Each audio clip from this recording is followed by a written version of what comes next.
Welcome to Lower the Bar with John and Joe. Remember to breathe. This is your Power Hour.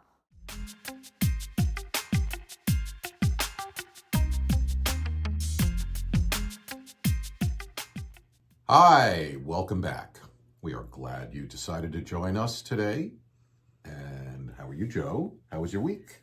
Oh, my week is great. I bought all my flower seeds. I've decided this year not to buy any flowers. They're already up. I'm going to grow everything, all my vegetables and flowers from seed. And thank you for the coffee grounds. Keep them coming. Keep them coming. Yes. Because I'll be working hopefully next week to clean my gardens. I'm going to guess 500 feet of gardens. I have tons, you know that. Yes. Well, I have a suggestion for all of our listeners, if you'd like to know when you're into gardening, that if you go to Starbucks and you can ask them for their used coffee grounds, they will put them in a bag for you and you can use them as fertilizer, which is what I did for Joe. I got a 10-pound bag of coffee grounds that she's going to use to fertilize her garden. So just a little suggestion, you can go ask them. There's one by my house that actually puts it out for people to take for free. So it's really wonderful that they do that and are that I aware. probably need 10 more bags, John. I will. It's the acid in it. I know. I understand. I will definitely abscond some and procure some coffee grounds for you, Joe. Okay. Fill your trunk. Yes. Yes. So bring a shovel. Exactly. So last week, I'm sorry. How was your week? Wow. I'm sorry. Wow. It's all about me. Yeah. How was your week last week? Thank you for asking. It was good. It was good. Getting ready to leave. Our listeners don't know I'm heading out to Palm Springs.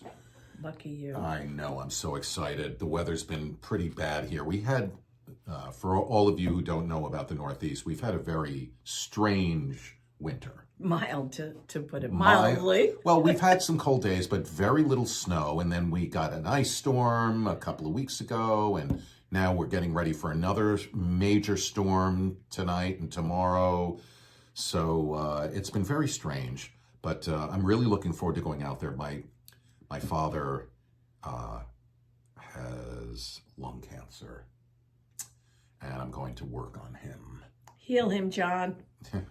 While I'm out there, so I'm very excited to do that for him. And I have old friends and new friends that live in California, in Southern California, and I'm going to go see them, so that'll be really nice. And look at that.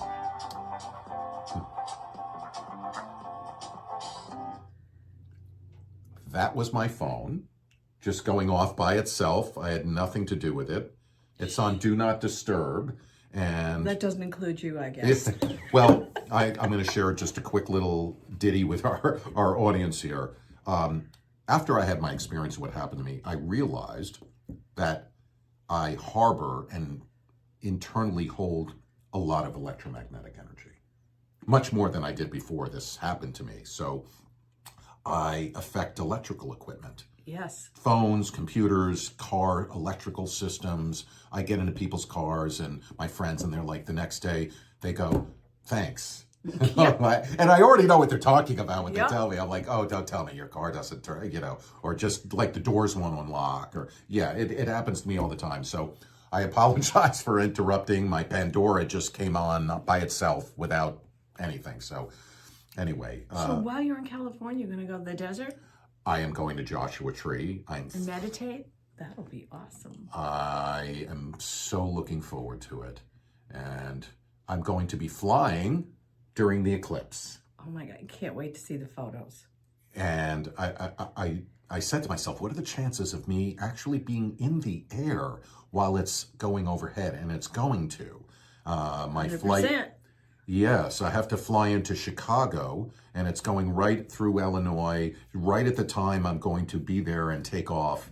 And I'm just so thrilled to be able to take pictures from the plane what it's going to look like looking down on Earth, that's gonna and be awesome. the light, and just, oh yeah, it's going to be amazing. Plus, I think the energy being up 30,000 feet closer, because the planes don't protect you from ionic radiation, gamma light, plasma, all of that, you know, they don't. They're pressurized. They do have grounding, so if it gets hit by lightning, it doesn't really impact the plane, but that's about it. They're not insulated from other types of, Are they insulated from you? Ba-dum-bum. She'll be here all week, folks. Will I be doing the next podcast by myself? That's so funny, Joe. So, all right, let's get enough of the talk, and let's get down to bid. Okay. Last week, at the end of our podcast, we talked about what we're going to talk about this week. And it's the wisdom of feeling inadequate. Now, how can there be wisdom in that? Well, there can be. Because there's so many reasons we may feel inadequate. And that's what we're going to look at today. Because most people have some area of their life they feel inadequate. Don't you think? Absolutely. I suffered a lot of that in my life. Not receiving love, knowing that. So I constantly was craving attention, embellished a lot of things that would get me attention, because I felt inadequate. Not only that, worthy. Any attention, even if it's negative, is better than none. Seriously. Well, yes, exactly. That's the way human beings feel. But that's why I acted the way I did as a child. Because you got the attention and a teenager. You wanted, in particular from I don't even know that I wanted. I think it's what I needed. I was so devoid. It was so devoid in my life. We do need attention. Yes, certainly as a child. And to not hear that you're loved, no child should have to go through that. No, and it's not enough to hear that from your nanny. It's wonderful that you had a nanny that you loved, but that's not enough. No. It's not enough. No, because she wasn't my mother. Right, and you were very aware of that, but I'm sure she must have loved you like you were her child because she was there every day, and she cared for you. She did. Everything that I'm talking about comes in a fabulous book called The Secret Language of Feelings. And I know I've shown this on lots of podcasts. It's by Cal Banyan, who is my mentor, who taught me to be a master hypnotist, and many of the other things that I do in my practice I learned from him. He was inspired to write this book. And I always use this book and give one free to my clients because it has 8 different emotions that we look at and learn how to identify, how we're moving through them. How's it working for you, what you're doing? Okay, you need to change the response possibly to that feeling. So that's what we're doing today. We're going to look at inadequacy. Inadequacy can be a misperception, or you can feel that way from programs put in your mind from very, very young. I think that most parents who have not had any parenting knowledge, although there's tons of it out there, so there's probably better parents today than ever, don't realize it starts so early when you don't give your child what you need and they develop a feeling of, what do I have to do for attention? I mean, what is the first thing they do for attention when they're born? They cry, okay? They're uncomfortable after they wet themselves. They cry. And what do a lot of parents say? Oh, don't pick that baby up when that baby cries. You'll spoil that baby. Well, I say, you're telling that baby there is someone there that loves them. So it's important to pick them up. If you're trying to teach them to go to sleep and you have to keep going in, that's a different thing. Read about it. Learn about it. Learn what works best for you and your child. But don't believe that if you keep picking the baby up when the baby cries, that you're doing anything but making the baby feel insecure and unloved. And those programs can begin as soon as they're born. But then think about terrible twos. But hold on. Sure. I don't want to interrupt you, but I want to bring awareness to this. Yeah. That could also be a metaphor for the inner child. Yeah. Not just a sort of a template for, And what's the inner child? Let's say what the inner child is. Right. Because maybe people don't know.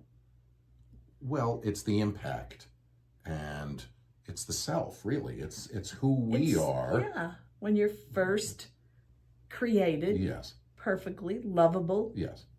No judgments. No. Nothing. Just nothing negative you just at all. know love. Just know love. Yeah, that's the inner child. When we do a lot of teaching on sitting inside with your inner child when that child felt safe and secure, whether it's in the womb or whether it's when you were 3 months old, 3 years old, maybe you still don't have any of those negative programs, whatever it is, sitting in there and parenting that child in a way that you wish you were parented if you had difficult parents or parents that may have put programs in there. It's not always the parents either. Think about it, a 2-year-old. Many people believe that when a 2-year-old says no, that they shouldn't do that. But they don't realize that a 2-year-old is separating finally from feeling like one with the parent that takes care of them the most. The only way they can do that is say no, and you react. You don't have to react negatively. You can just ignore it. But that's telling them, wait, I can make a decision on my own. I am separate. They go through that for a whole year. If you just ignore them saying no, because they will do it. If you say, let's do it now, come on, they will do it. Let them say no. Ignore it. That's what they have to do to separate. But if you are very angry about it and yell at them, this is when they begin to put in the programs of inadequacy. What are the other things they do? What happens with it? Well, they suppress. Well, really what happens when that happens is you suppress, and the child suppresses, and he pushes it down to the shadow side of himself. That's that right. Dark, he says, I'm bad. That is devoid of light. Mm-hmm. So, we were talking in our production meeting before we did our session, our recording today, and we were talking about the topic, and we were just saying how feeling inadequate is dangerous in a sense for yourself, in the way we talked about fear is the destroyer. And then we said it's almost worse than fear, because fear is a temporary emotion. We feel elated, we feel sad, we feel happy, we feel anxious, we feel fear, we're afraid. But those are sort of momentary things. And I'm not saying they don't have impact, but inadequacies or feeling inadequate, can be pervasive. You can go your whole life feeling it. It's a part of you where that's an expression or an experience. Feeling inadequate is a part of your makeup. It's internal, and it always lives there, just like all the other emotions or cell memories that you have are in your subconscious. It just lies in your subconscious, but it's still active, and it leaches into our lives in ways that we don't even have awareness of, and impacts our lives negatively. Absolutely. Think about it. If you're a teenager and you're going to a party and you say you're really shy, you don't want to talk to anybody, that's a sign of feeling inadequate. You're not comfortable enough to walk in and introduce yourself because you feel like maybe they won't like me. Or maybe you don't even think the words. It's a feeling, like you say. It's an internal feeling. And sometimes it starts all the way back, as I said, when you were young. You spill your milk in your 4, and whoever's taking care of you goes, oh my God, I can't believe you did that. I'm so sick of it. I'm bad. That's what that transfers into. Yes. I'm bad. And then what the child does is it begins to suppress. Yes. And not only does it suppress, but then it begins to not be expressive. Yes. It begins to and internalize. Feel guilty. Yes. Believe it or not, even at 4 or 5. This is where all these Mom. internal, Yep. We need to really understand as we become adults to break free of these kind of chains that we keep ourselves in. This kind of the dark night of the soul. This is what we come here for, to work through all of this stuff, Joe. I mean, this is really But a lot of this stuff mission. wouldn't happen if parents were more aware of how easy it is to put a negative program in your child. Oh, Or it's even so, even your older sister who says, "I'm not playing with you. You're too young. You don't know anything. You're stupid." That just sounds like what kids say. But I can tell you from being a hypnotist that I'm working with clients who need to work through that, still feeling like they aren't smart enough because they've been told it so many well, times. that's it. As children, we struggle to align ourselves perfectly with what our family thinks or society or what these structures or norms are. Because that makes you feel like you belong. Yeah. And then what we begin to do is we that. begin to celebrate certain traits within ourselves, but then we really repress and suppress and ignore others, in ourselves. And again, think of the exuberance of a child constantly being hushed. What does that child learn? That what he has to say isn't worth anything. Right. Really? And the joy he's feeling is wrong because every time he expresses it, it's kiboshed. Or even that anyone would be interested in what you have to say. There are just so many things. You have to be so careful. Doesn't mean you have to be a helicopter parent, Or though. how about another one? Or a child that has fear that's met with impatience. Yeah, just do it. What is that message sending to the child? What does that child learn? He that vulnerability that he's feeling, he just begins to suppress it. And this is how it happens. And again, you were just mentioning it. This can happen when you're 2 years old. It can start even younger. And think about it over and over and over. And again, in the same narrative of repetition, the brain fires in new neural pathways. If it's knowing, okay, I need to suppress this because every time I express it, it's met with disdain. Yes, it's the same thing. It's a pattern. The same thing is repeated over and over again, and the brain begins to believe it. Yeah, it doesn't matter if it's negative or positive. Right, exactly. No, it doesn't matter. No, it doesn't at matter. all. It doesn't matter. The brain responds.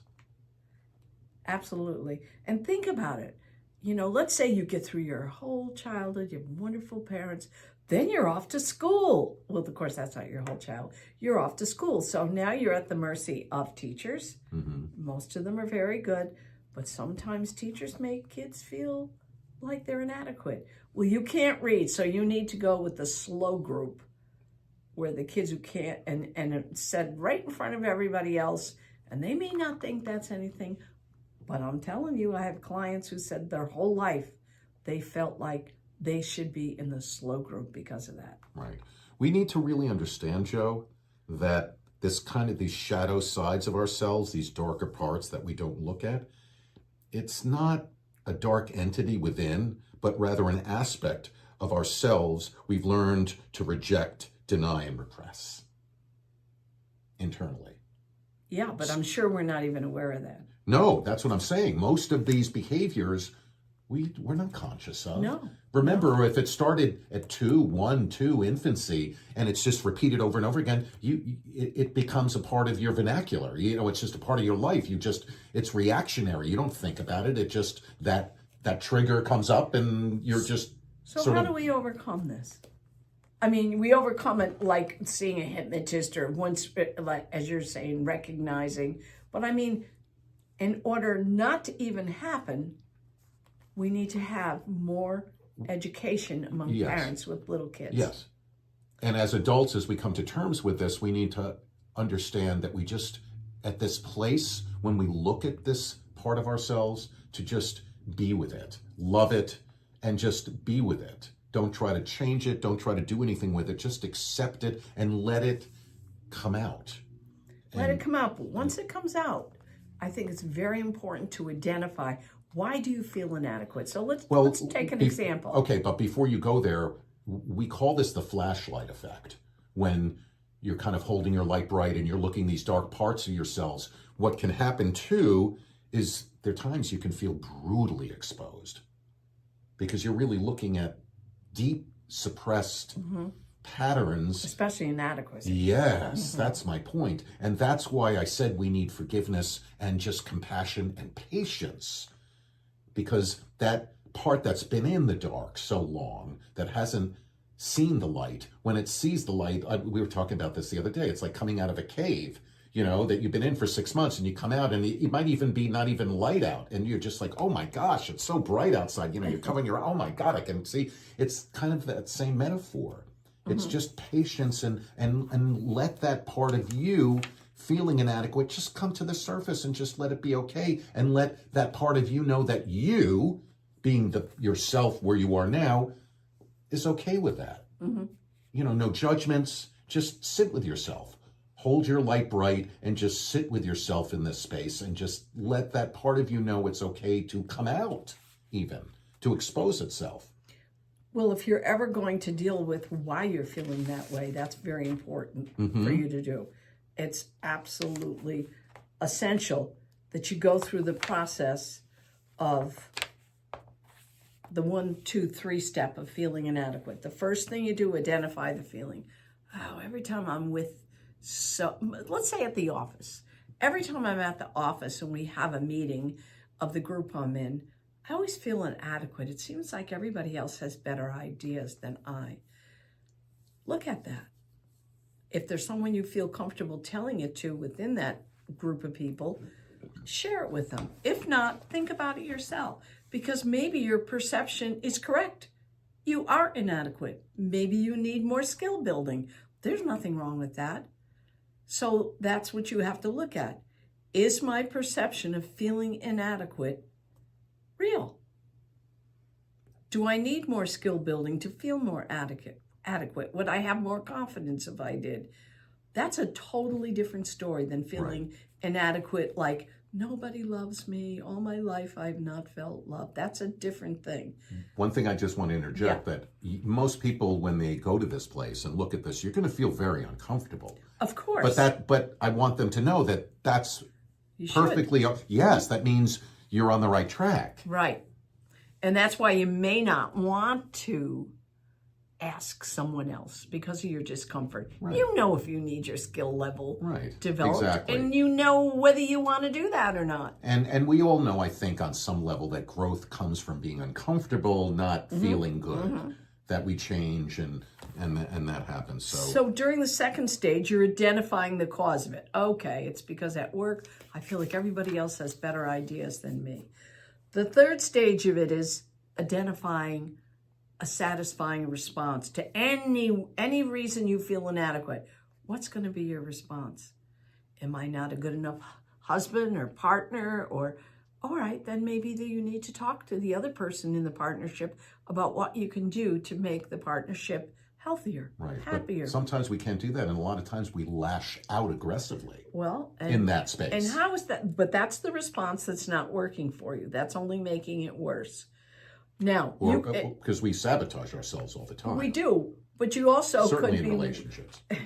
You also could be with a person who, when you reach out and say, "We really need to talk about this," that other person might say, "There's nothing to talk about. You're wrong and I'm right." Now you have a different set of problems. Okay, but anyway, do a reality check. What do I need fixed here? Whether it's at the job place and I need to get more skills, or whether this relationship isn't going to give me what I need. I don't mean to interrupt, but you know what's also very important, this just came to me. We need to understand if this is in the workplace, you're not meant to become more competitive or this is more internal feelings as opposed to what you're expressing outward. Yeah. Yes. Yeah.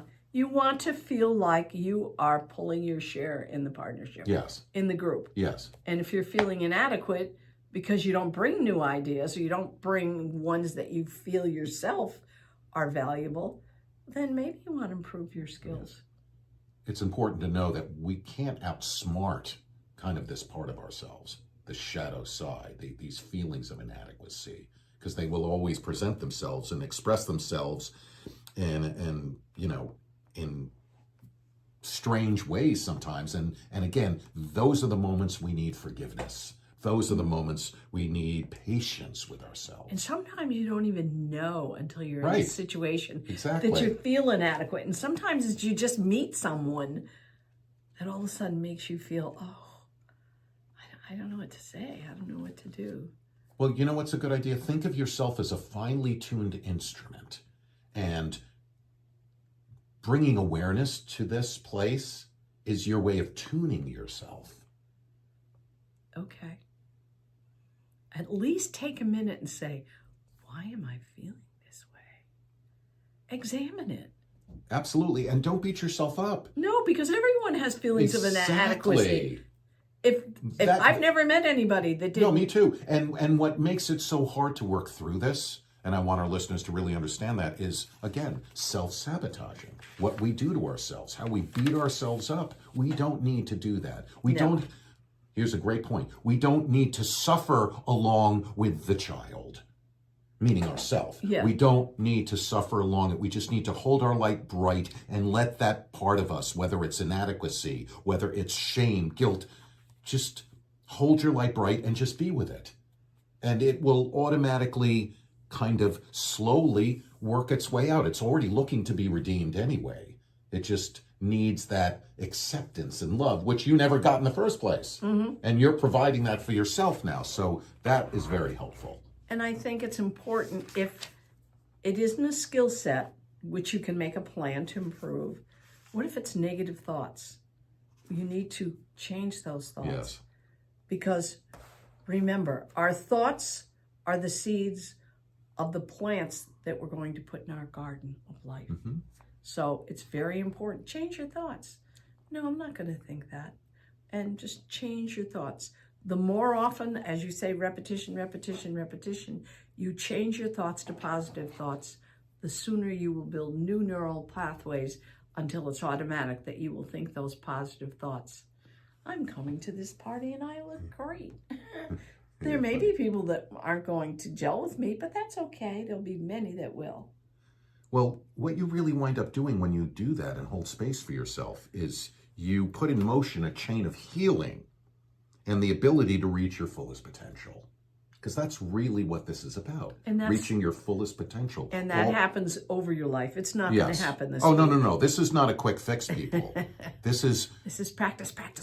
It takes a lot of work. Everything that we do takes work. It's not easy, but the rewards that are given to us after this are what's so beautiful. We don't do it for that, but that's really sort of the prize at the end of the tunnel, so to speak, that all these awarenesses in our life just becomes more full of love and compassion, and we spread it to others. And speaking of the compassion, I think if you look back and identify where these feelings of inadequacy came from, very often it is either a teacher you had for a year or two, or parents. Get to know them better, understand them better. Perhaps they are just older kids who had the same thing happen to them, and they're just doing what their parents did. And having compassion for them, because their purpose wasn't to put negative programs into you. They're not evildoers. They just don't know better.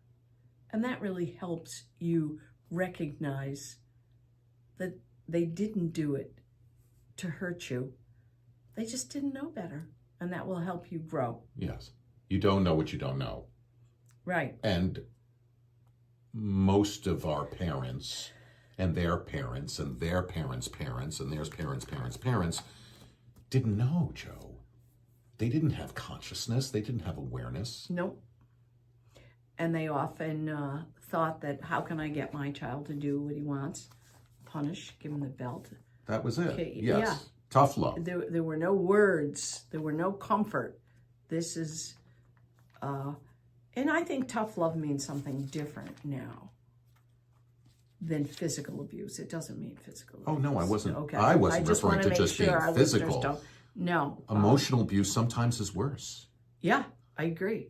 And the combination is really very detrimental, because very often, as that person that's been emotionally and physically abused, which of course means that person's feeling inadequate, they have two choices in life.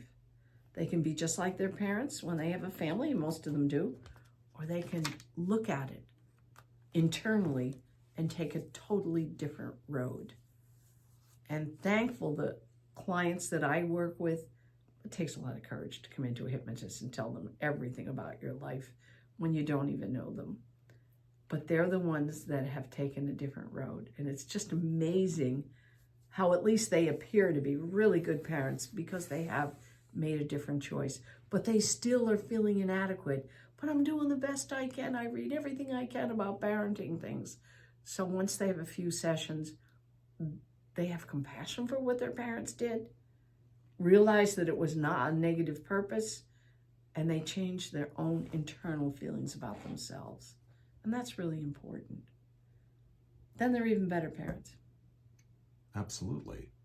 Well, I think anything in life, experience, good or bad, brings knowledge and awareness.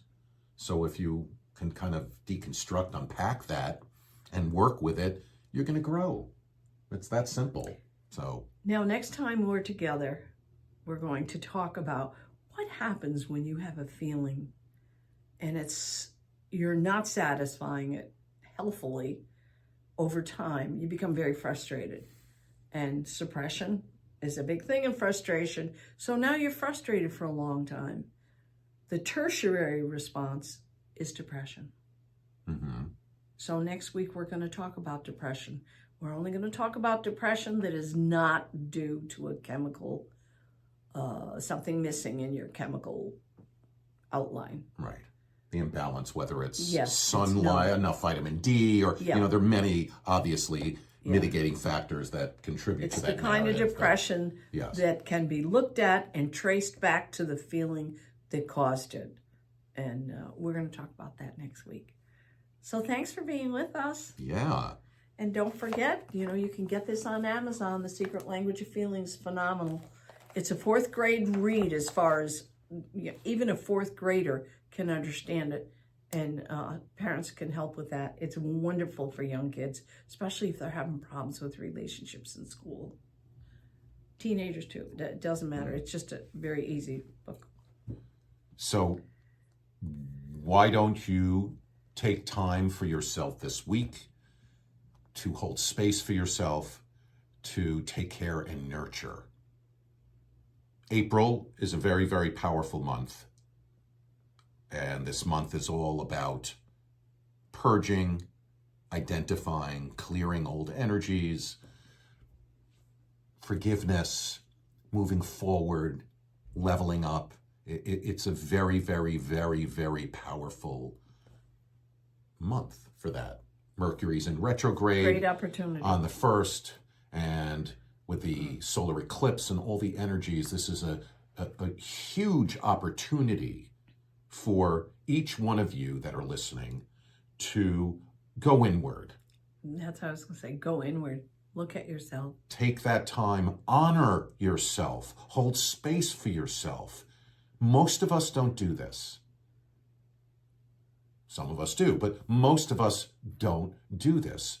Listen, I have friends who are spiritual, Joe, who have awareness and still don't hold space for themselves because they're busy. They do, and I tell them, sleep and holding space are the 2 most important things you can do, because holding space means honoring who you are and what you need, what your needs are. And it gives you spiritual energy. Yes, because you're holding space for yourself. You're honoring, you're appreciating you, because we all deserve. And if we don't do it for ourselves, no one's going to do it for us. So take this time, because again, what's very unusual about this month of April 2024 is the universe is supporting us in this work that we're doing. Normally, we're not supported in this, and we are this time. So take advantage. You will reap the benefits. You will begin to feel better. But don't take my word for it. You'll see for yourself. So, or not. So thank you for joining us this week. We are so glad you were here. And have a wonderful week. We wish you nothing but love. Lead with love this week. And thanks.